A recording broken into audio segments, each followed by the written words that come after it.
Wallenberg-Zaxarchenko sindromi. Bu miyacha ortki pastki arteriyasi sindromi ham deyiladi.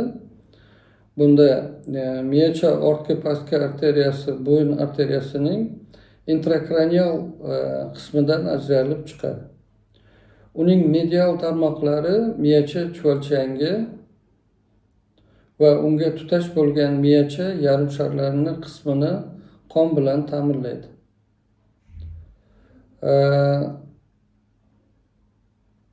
Lateral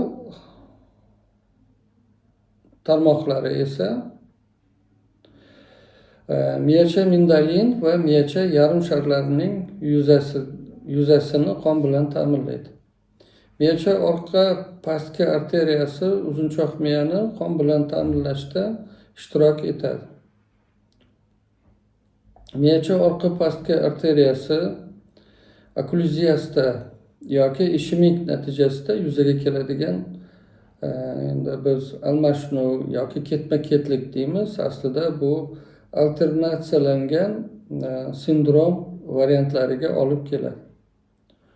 Bunda bosh aylanish, ko'ngil aynishi, qusish, qichiq tutishi, dizartriya ya'ni g'uldirab gapirishi, yumshoq tanglay parezi hisobiga xiralashgan tovush bo'ladi.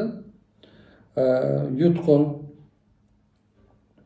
ya'ni yutishni susayishi, gemiataksiya, Gorner sindromi.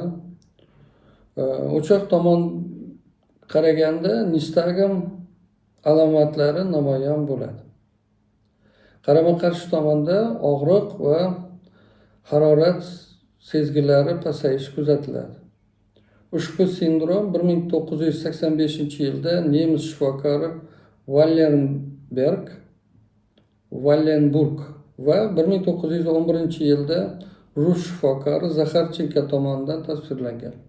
E'tiboringiz uchun rahmat. Kanalimizda qoling.